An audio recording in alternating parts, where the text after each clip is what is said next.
Now, what I believe is that there's a bottleneck in the delivery of services, and that bottleneck is what I call the build it and they will come approach.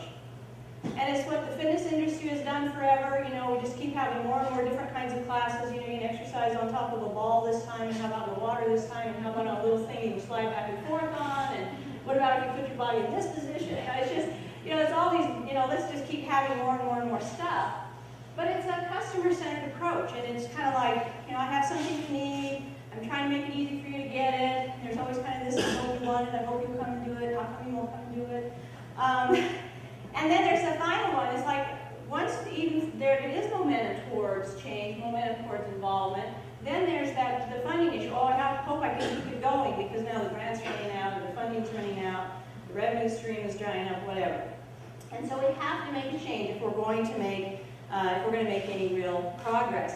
And I think that the really important thing to remember is that behavior change theory and research is very clear that there are stages of change. If anybody's going to change your behavior, let's say they're going to become physically active when they've been very sedentary. They go through stages. Pre-contemplation is, I'm not even thinking about it, it's not even on my radar screen. Contemplation is, well, you know, I've heard a lot about it, it's probably something I might think about or should consider it. Preparation is, okay, you know, I really should do this, and then you start gathering information and thinking about what would happen if I did go. And then the next stage is action. And that's actually when somebody's ready to take action by attending the program. Well, the build it and they will come model jumps right into the action phase, and it ignores all the rest of the stuff. Now, that doesn't mean we should stop doing the action phase. We have to keep building those prevention programs because the needle's just starting to move. The groundwork is being laid. People are hearing about it. You know, they're trying to, you know, the information is out there. And those 20% that are ready to take action, which, by the way, is what the research shows. About 20% of people are ready to take action on a behavior change at any one time. And it's remarkable because if you look in senior living environments, if you look in fitness, you know, club environments, if you look in community initiative environments, the involvement rate is usually less than 20%. And so I think there's a real strong message there that we have to start doing something for that other 80% of the people. We have to start removing the barriers for those people. And I think that a big part of the bottleneck is attitudes, perceptions, and expectations. How do we feel about the aging process? The story about what is possible and what is probable, in my mind, blocks change. It impacts behaviors, it impacts outcomes, and that doesn't matter whether you're an independent, community living adult, whether you're an at-risk older adult who is maybe just one accident or illness or injury away from becoming dependent, because there's a lot of people who are hovering right on the cusp. One event, and they drop below that level of independence. And so this piece of the puzzle has been largely ignored for a long time, and we really have to move forward and do something about it. I think we have to start actively pursuing initiatives to try to peel back the layers, look at what is at the core of these attitudes and perceptions. Now here's the story. And this is a story that's repeated over and over and over to us by the media and everyone else. Age is equal to decline until dependence and death. And the very best that you can hope for is to slow this inevitable, depressing process. And that message has been given to us over and over and over. You think about in the media, you think about the sitcoms and the commercials and all those kinds of things. One of the things that I do a lot of times is I'll give somebody a phrase like, have you finish it, waste not, a bird in the hand is worth, I've fallen in. And no matter what age group that I say those to, a lot of them can't get those first two, but every single age group can get that last one. I've fallen and I can't get up. And it's that emotional, center message. It hits you where, there's definitely very strong feelings attached to it, whether it be humor. Some people think it's hysterically funny. Some people, have a fear response. I mean, there's a definite response. And we are programmed to believe that this is the case. So here, that it's normal to become frail, that it's normal to be vulnerable, and money as you get older, and it's kind of like, you know, this is what happens to you unless you're one of the lucky ones.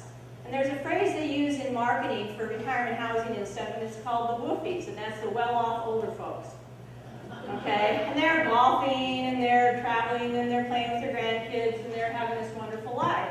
But there's these two very dramatically different ends of the spectrum. You're either the frail, dependent, you know, drag on social services kind of mentality, or you're this wolfing. And there's nothing in between that really gives us the range of options, which mostly, you know, 90% of people live within those, you know, extremes. But if you can't relate to the woofie, then what do you have to aspire to? I mean, I think we really don't even yet get how damaging that marginalization is, and we have to do some things to change that. And I put this thing because I want to remember to tell you this story because it's a great example with Harrison Ford of this negative stereotypes. Now, right now, his new movie's coming out, the last in the series of the Raiders of the Lost Ark and all that kind of stuff. And he was coming through around, I live in Bozeman, Montana, and he was coming through Livingston, which is a little town outside of there. I saw him on Jay Leno, and he was telling this story to Jay Leno one night. And he said, I was going through this little town, Livingston, and he was traveling with his girlfriend, Calista Flocker, and her little 2-year-old boy. And he said, I went into the grocery store to get diapers, and I asked for the diapers, and the kid behind the counter said, aisle 5A. He goes to 5A, and it's the Depends. Now, what is so remarkable about that is that here's Harrison Ford, you know, and without all of the Hollywood hoopla behind him, to this 18-year-old kid behind the counter was just an old guy that probably needed Depends. So he had to go back to the counter and say, no, I need diapers for a child. I mean, that's the degree of buy-in that we have for these negative stereotypes. Okay, I want you to do something for me, if you would. Please, everybody stand up for a minute. Okay, I'm just going to have you answer yes or no to these questions. Do you believe you have the ability to prevent loss of mental function? If you answered no, please sit down. In the past 2 weeks, have you made a joking or serious reference to having a senior moment when forgetting a name or a fact? If you said yes, please sit down.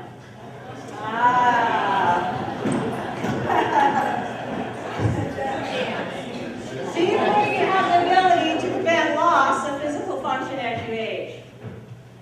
If you said yeah, or if you said no, please sit down. Are you at least as strong and agile today as you were 5 years ago?